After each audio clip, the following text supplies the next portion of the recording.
witness a seismic event. Now, let the party begin. Your healthy radio addiction starts now.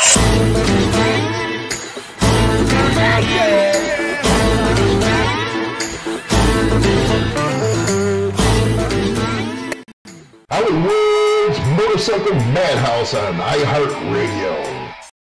And welcome to the show. Welcome to Motorcycle Madhouse online radio program.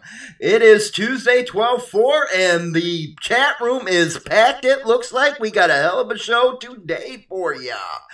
First off, I want to say thank you for the donations from Lori and Eric on PayPal, as well as my super chatters on yesterday's show. Today, we're going to be talking about motorcycle associations. We're actually going to have a guest from the Widow's Sons in a couple minutes. But first, today, the closing argument started in the Mongols Motorcycle Club trial, and Double D over at the Motorcycle Profiling Project was on it. Let me read his article real quick. Closing arguments in the U.S. versus Mongols Nation. The trial in which the U.S. government is trying to assert control over the club's patch and other trademarks through forfeiture occurred today. And according to an anonymous source observing the trial, quote, the strategy is clear. Motorcycle culture and traditions are on trial. Assistant U.S. Attorney Stephen Welk's behavior is nothing less than tragic and embarrassing. The government's goal in this case is to take a motorcycle club's identity by giving law enforcement the legal right to force members to forfeit their colors and property bearing the Mongols MC trademark. The jury now is deliberating on the guilt phase of the trial. Their decision could potentially impact the entire motorcycle club world and also limit the fundamental rights of freedom of expression and association for all Americans. And here's Welk, some of his arguments. U.S. Attorney Welk's entire argument is framed around the outright mocking of motorcycle culture, says the trial observer. U.S. Attorney Welk directly attacked former Minnesota Governor Jesse Ventura. Maybe that's because Jesse made him look like a complete fool during questioning. Self-defense laws, men that stand their ground instead of running like coward, and even love and dedication women in the motorcycle world show they're men. It's clear, motorcycle culture is on trial now. If someone attacks you, the government wants you to retreat like a coward and call the police. Like they will show up anytime soon. They have to have their donuts and stuff before they get that 911 call. I think the average call in Chicago is like 15, 20 minutes. You know, the government is trying to make it part of a crime if bikers don't conform to their own sets of morals and values, said the trial observer. The U.S. attorney wants to dictate whether a biker old lady should be allowed to wear a property vest of her own free will, by the way.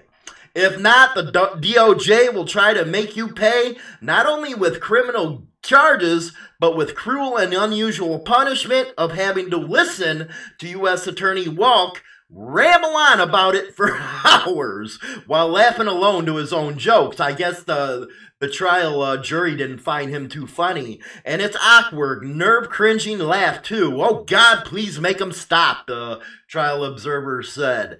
Finally, at 3:37 p.m., after the U.S. attorney spent almost the entire day basking in personal excitement of listening to his own whiny voice in between his grunty, self-loving laughter, everyone actually was in quotes, everyone stood puzzled as to what could possibly be funny. The Department of Justice finished their closing argument. The jury sat up in their chairs and seemed gleeful the torture was over. Then the defense attorney, our boy, got on the stand, Joseph Yaney. He started his closing, and according to the trial observer, Yaney's closing set the burden of proof and gave an inspired history of the founding fathers and the power of the jury. Yanni has previously conceded that some members had committed crimes, but said those men had been kicked out for violating the rules against bringing trouble down on the club.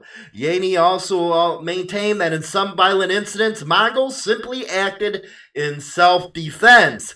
But remember, the cops want you to retreat. They don't want you to fight. They don't want for you to protect yourselves. They want you to be dependent on the state. That is the government's whole argument in this case. Pretty bad, ain't it, guys? This is United States of America last time I freaking checked. Now, the precedent out of this trial, according to Double D, is likely a looking glass into the future of the government's one-sided war against motorcycle clubs. Australia, Europe, Canada all have focused on various strategies to make motorcycle club membership illegal. The MPP believes that trademark forfeiture is American law enforcement's attempt to achieve the same outcome, because they can't do it any other way. They're trying to backdoor. None of those countries have a First Amendment. We do as Americans. We had many people fight and die for that right, for that First Amendment. You can be a complete idiot, but you can have a First Amendment under the law, the way it should be. And let's see here. None of those countries have a First Amendment. It says if the government succeeds in this case, our fundamental understanding of the protections the First Amendment provides will be completely rewritten. Terrible stuff there, terrible stuff. Save the patch is what I say, save the patch. Anyway, let's go. Now, since they are bumping on clubs, let's go to our Cops Gone Bad segment here. A former Grantville officer arrested on an incest charge. Incest, can you believe it, of all things? Now, this article out of the Noonan Times-Herald, the former Grantville police officer is behind bars in Coweta County on charges of making false statements to law enforcement officers. Do you find it funny they can lie to you during a freaking interrogation, but you can't lie to them? Terrible stuff there, I say. James Christopher Holmes is also wanted on a felony arrest warrant in Pike County on one charge of incest. He a freak. He a monster. Get him out of here. Cut him out. Send him into the town square. Cut his head off. Do something with him. Holmes turned himself into Kawatani jail Monday morning, the police chief said. But, you know, we got the government out there going after First Amendment rights. Why you got a freak cop out there committing incest and being a freak? You know, terrible stuff here, terrible stuff. So how's everybody doing in the chat room today? Mr. Perfect Jose, how you doing? South side? No, north side, bro. Hey, Robbo, how you doing, buddy? Tommy, Harm's in the house. How you guys doing today? Before we make our call out to our interview tonight, let's talk about motorcycle associations. We get a lot of questions about that. What's the difference? Are they clubs? Are they not? Do they seek permission? Do they not? All kinds of good stuff. AMA actually came up in a conversation yesterday with the A-Bait boys. Boy, were those A-Bait guys freaking cool, weren't they, man? That's why I like A-Bait guys, man. They know how to party, and they know how to carry on a conversation. Love it, love it, love it. But anyway, a motorcycle association is usually founded around a certain type of cause. Now, Jose will know this one. Llama out of Chicago, one of the biggest associations and one that knows how to party, let me tell you. I partied with them a few times. But the Latin, it stands for Latin American Motorcycle Association, and this from their website was founded in '77 in Chicago's notorious Humboldt Park. Man, let me tell you about Humboldt Park now. Holy cow, you want some food, you want some culture, you go to Humboldt Park. The best, one of the best neighborhoods the city has to offer, let me tell you. Since its inception, Llama was intended to be a motor touring club with truly democratic ideals. In '95, a chapter was formed in Miami, Florida, and '96, Llama became a national association when the national president was elected. In 99, Llama became an international association when chapters were formed in Puerto Rico, Mexico, and Cuba. Today, the chapter has grown to over 160 worldwide, spanning the Americas, Asia, Europe, and the land down under in Australia. Llama is a club without borders, and they quote themselves as a humanist type of association. They come from all walks of life, regardless of nationality, race, color, religion, social class, gender, age, brand of motorcycle, and etc. But let me tell you, Llama, they epitify associations, man. These guys are awesome.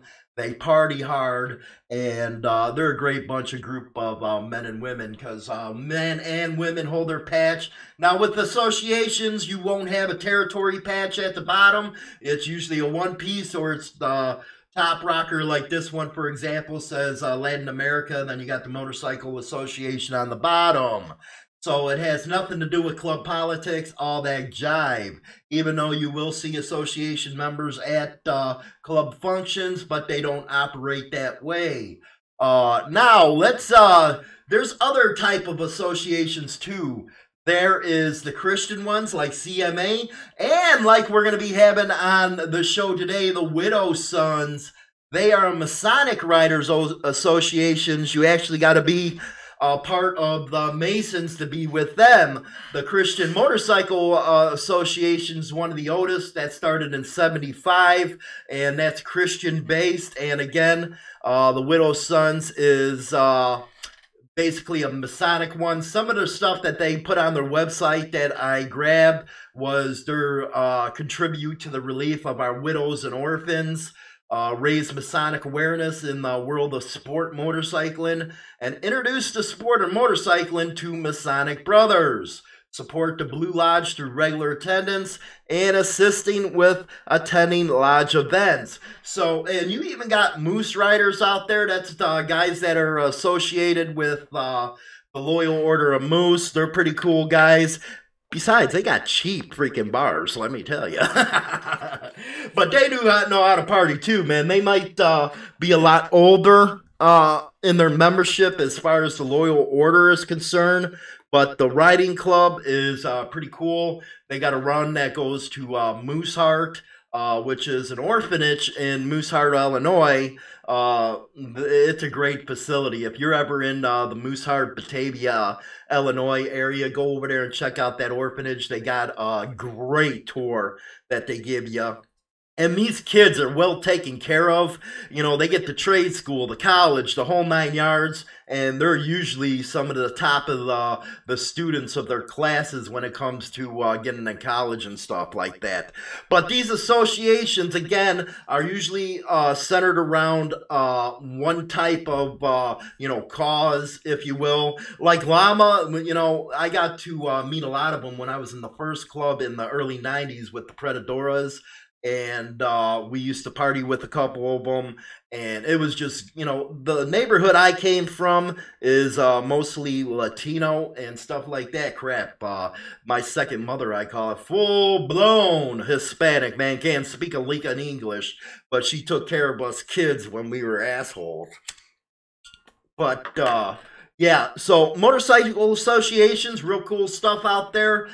There's a ton out there. All you have to do is go on the internet, check them out.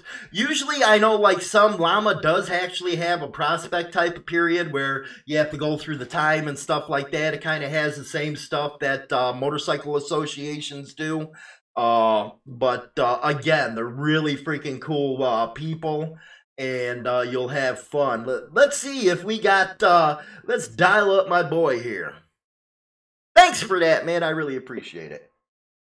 Really appreciate it. Thank you. Thanks, Danny. Hello? Slider, how you doing? You're on the show live. What's up, my man? Yo. What's up, Hollywood? What's up, Maryland? How you guys doing tonight? Yeah, pretty good, man. We're just talking about associations. Was just talking about Llama, the Wicked Sons that you're in. But talking about how cool these associations are, how they're centered around, a different kind of causes and stuff like that. And it's great to have you on the show, man. Wanted to figure out what you got. I appreciate you calling in. Rock and roll, man. So tell us a little bit about the Wicked Sons. The Widow Sons, basically, like you said on the show, we're a Masonic organization. You need to be a Freemason in good standing, so you need to make sure you're paying all your dues and whatnot. And that's pretty much it. You know, once you're a Widow Son, you're here I said Wicked. My apologies, yeah. Man. I said Wicked. It's Widow Sons. Some guys could be wicked. You know how it is. So how do you? We're just an association, pretty much like Llama, except that you have to be a Mason in order to join it.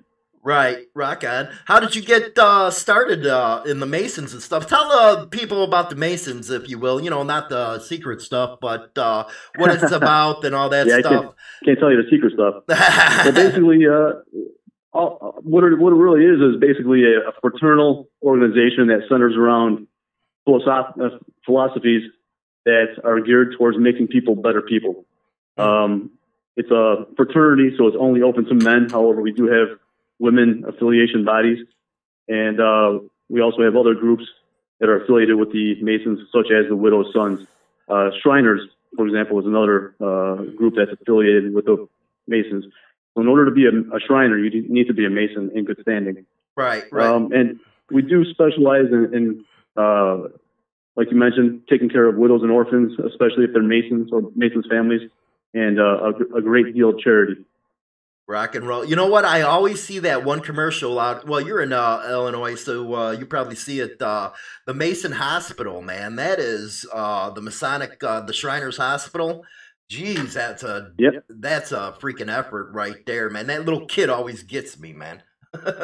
Yeah, he's a great kid. We do a special event every year called Special Bikes for Special Kids, and that guy comes around and he helps us out with it. It's a great show, and it's always Fat Tuesdays when it takes place, usually at the Diplomat West in Elmhurst. Right. And that's a great charity Elmhurst, event. We raise money to buy bicycles for children, and some of these bicycles, if you're a special needs child, the bicycles could be up to $10,000-$15,000 sometimes. So we spend a lot of time working on these events, and that's just a sample of what we do as Masons, and bikes and motorcycles kind of go hand in hand. So that's one of the things a lot of Widow Sons join in and participate in. Right. Hey, Jose says hi, man, from the South Side. My man Philip. Hey, man, you know what? You out in the Chi-Town, right? Yes, sir. Man, I got to come out there and get some Gina Jude's, man. I'm dying. I'm with you on that, man. We'll get some out to you. Man, you come out where I'm at now, man. It's a cow town. I can't see my Sears Tower, man. I get homesick almost every day. Well, I'm sure it's a good ride to get out there. I just got to get out there fast before the hot dog goes cold. That's all. Hey, man, tell people about them hot dogs, man. They best in the country. Yeah, Gene & Jude's, they're award-winning hot dogs right out there in River Grove. But I tell you what's better than the hot dogs is their fries. They've got some great fries. Right. Hey, you don't order ketchup either, man. They'll send you next door with a boot up your ass. That's right. So how does one go about, if they want to get involved with the Widow Sons and, again, you got to be a Mason first and stuff like that. But how do you get on track like that? Because a lot of people I know is going to shoot me emails and stuff like that. Yeah, it's a good question. So basically, right now, we're seeing a big insurgence of new members because of the Widow Sons. People are actually joining Masonry just to become a Widow Son, and that's great and everything, but as the Widow Sons, we want to make sure that they are also Masons in good standing. So we do walk you through the process, and we help you out. When if you ever reach out to a Mason, you can actually email me. Anybody who's interested, my Widow Sons email is, should I say it out loud? Is it okay? Yeah, go ahead, man. All right, my Widow Son's email is ws357slider, and that's at yahoo.com. And when you guys start sending me emails, I'll just forward it to him. Yeah, that's cool. So basically, if anybody wants to reach out to me, I can direct you to the best lodge to get in touch with. Believe it or not, there are some fake lodges out there just to get some tax benefits. So I can find you the best lodge that meets your needs. And then from there, we can find out which Widow Sons chapter, if you're interested, will meet your needs as well. We've got chapters all over the place. We're worldwide, actually. Right. Well, talking about worldwide, I remember because I was telling you about the first degree and stuff like that, and one of the old timers were telling me about during World War II. Now, this is during World War II when the fighting was fierce and all that kind of stuff. And on opposite sides of the line, the Japanese and an American, they were shooting it out, and a ring was shown, on both sides, and that Masonic symbol right there helped that Japanese and that American from killing each other. Yeah, you'll hear a lot of stories like that once you start digging. There's a really good story about the Civil War that involves a similar tale. Well, let's hear it.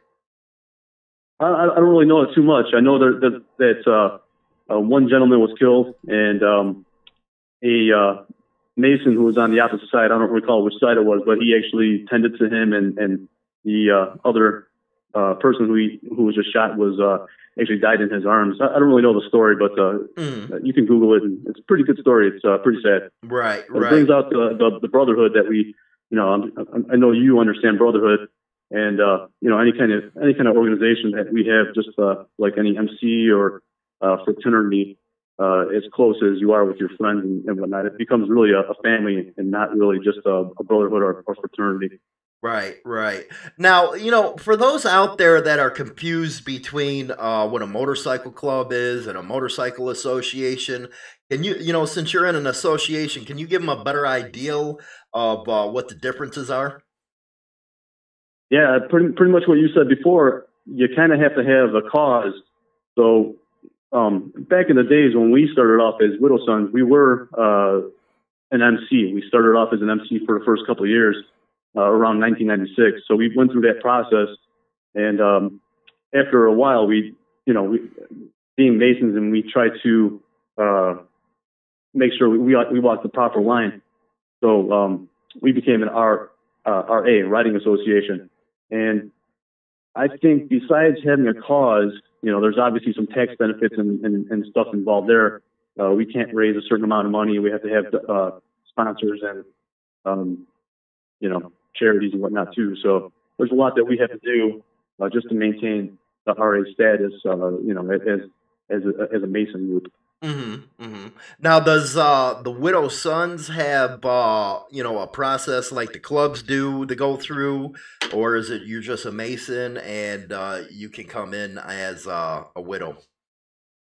Yeah, no, believe it or not, we operate exactly like a regular MC. We do have a petitioner or a probate process. I was actually a probate for almost a year, and we've got full bylaws. Our state has state bylaws, so every chapter in Illinois has to follow the state bylaws. So it's run just like an MC. The only difference is that we have the RA on there. The RA. We are a three-piece. We are a three-piece cut, and we've got Illinois on the top rocker. Mm-hmm. Now, another question that's going to be coming across: how do you guys interact with the motorcycle clubs? Do they give you any problems, or do you guys get along, go to parties, all that stuff? Yeah, so because we're so big, we do have guys on, for example, in Southern Illinois, we've got guys that are pretty close with the red and white, and you've got guys in different areas that are, growing up in small towns that are, all buddies. So you're pretty much, as Masons, we have to get along with everybody. So that's pretty much it. You go to a party, you just have to treat everybody with respect and have fun. Right. So you got no political, political causes or anything when it comes to the MC scenes. Yeah, I don't think it's possible for us to have it because we're just so big, and I don't want to say that we're so big that we're, too big, mm-hmm. But just by having chapters in every state possible, you've got, chapters that are next to Mongols, you've got chapters next to outlaws, so we're all over the place, and you've got to be cool with everybody because we're all out here having a good time, and we all want to ride, and that's pretty much the ultimate game. Right. Now, what's your thoughts on what's going out in Cali, man, with this government trying to go after the trademarks, and how do you feel like if they are able to succeed, how that affects you as an association? Yeah, we're right there in the same ballpark as everybody else. You know, we don't want to see it happen, and I think it's just part of America going corporate. You know, so eventually all the MCs will be sponsored by Pepsi and Coke and whatnot. So I think that's just kind of the way it's going. Right, right. Now, you know, for people that don't really understand Masons and how this could affect, because I'm going to draw a conclusion here like that. Masons throughout history have actually been discriminated against. They've been sought after to be shut down, trials, the whole 9 yards, because people don't know what they're about and stuff like that. And this can be, this is kind of what's happening to the MCs right now with this case. Yeah, that's exactly true. I mean, what's the next step? If you take away our cuts, that's taking away our rights, and that goes against the Constitution right there. So there's an issue right there, and let's see if the government's willing to press it. So I think they're looking for problems legally. I think if they, keep pushing that button. Right. But you're right, though. As masonry, we're as Masons currently, we're about 300 and so years old. However, we do have an older history that goes back to the 1300s and even further. So, Masonry, as it is now, is exactly 301 years old. But we've been around for a long time, and we have had a lot of persecution. World War II, you can find Masons by wearing a certain pin. Before that, they would just walk around in Germany and whatnot as Masons. And once Germany went socialist or fascist or whatever, they had to go underground. So very typical for us, and just got to be prepared, I guess. Right, right. Now, for those... we have all our symbols. Right. and you're not the Illuminati or any of that crap, right? Yeah. Officially, I don't think the Illuminati actually exists, but we do have an Illuminati chapter that is a play on words. Right. For promotion. Now, for those who can't join the Widows because you got to be a Mason and stuff like that, how do you think joining a motorcycle association compared to a motorcycle club varies for somebody?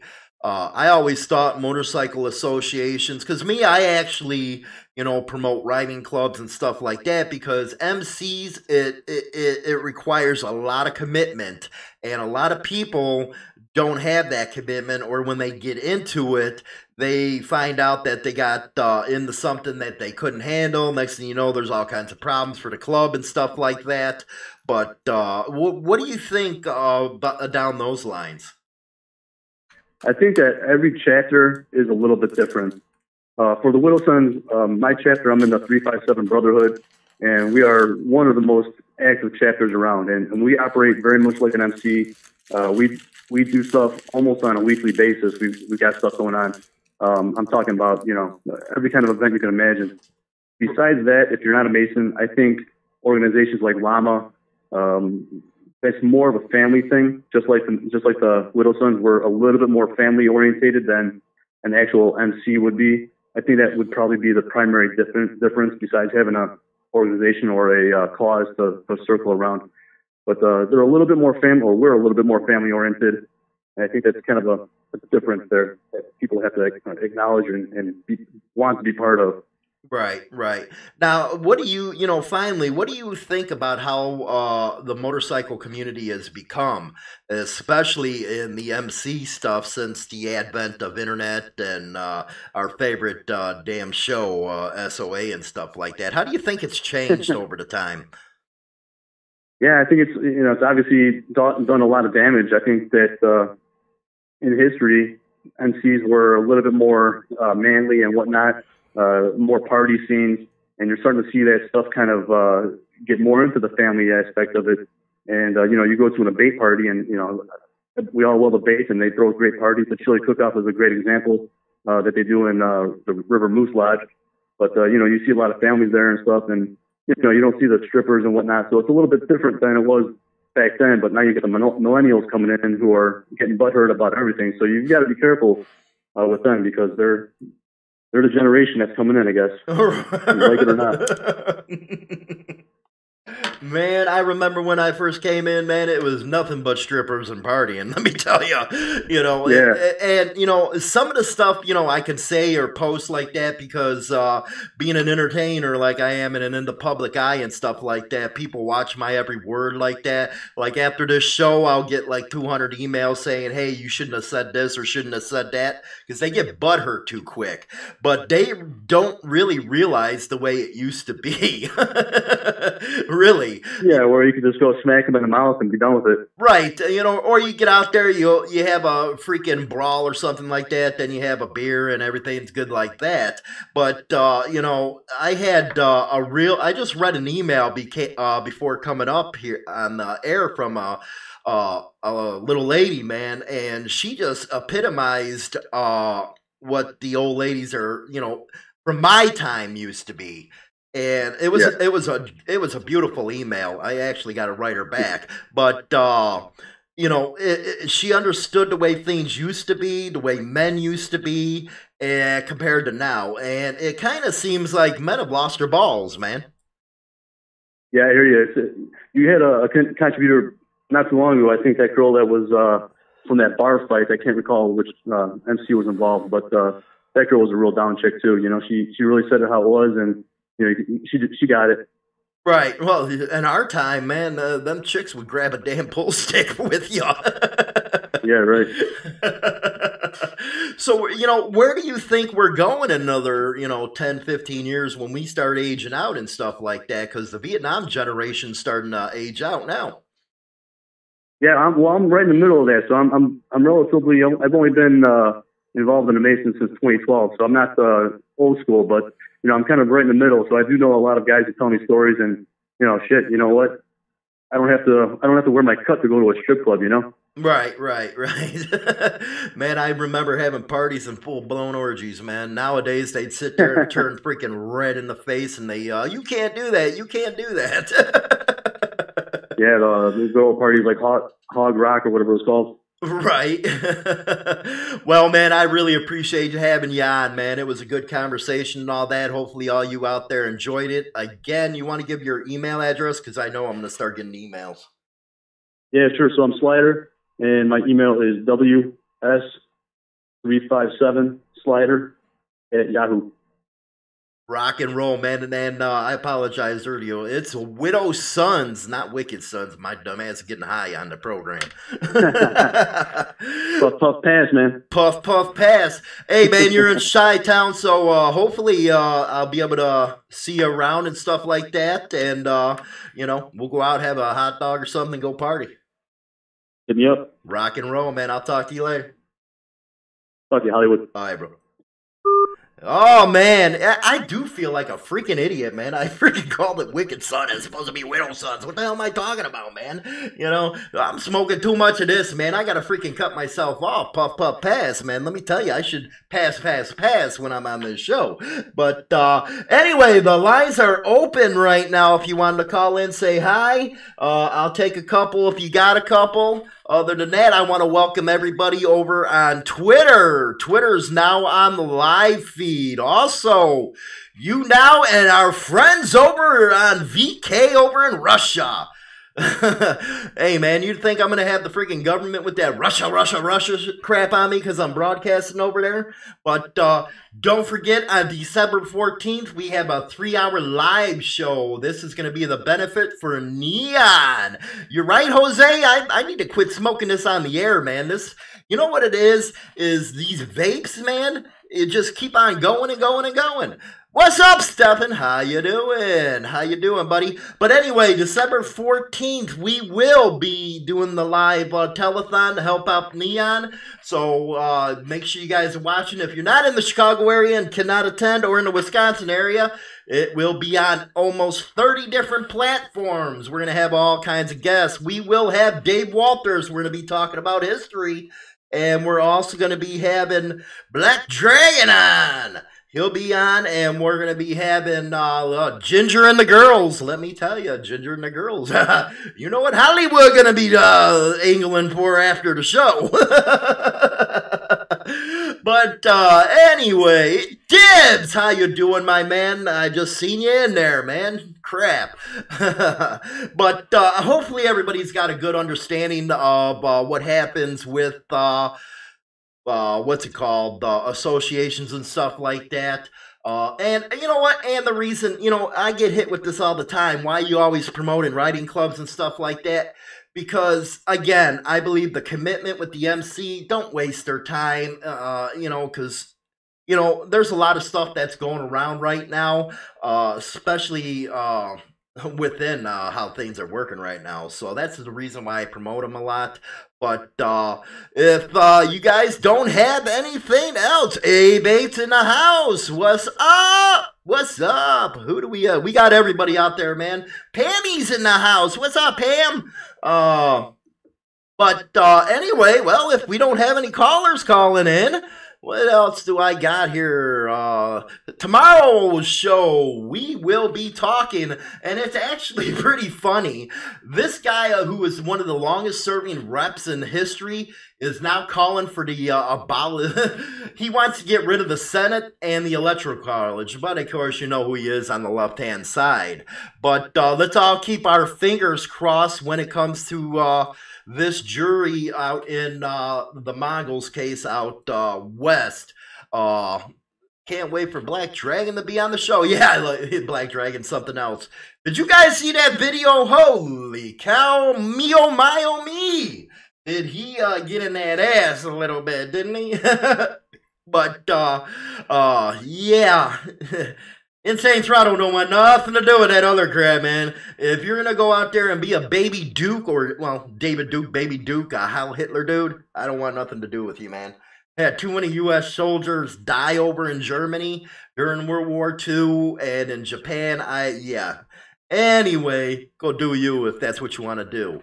But, anyway, that is about it. We have no phone calls coming in, so, we'll leave it at that. We're at the 40-minute mark. Really good. And I appreciate you being on the show today. Hopefully you got something out of it and got your questions answered. And I'll talk to you guys later. You guys all be good now.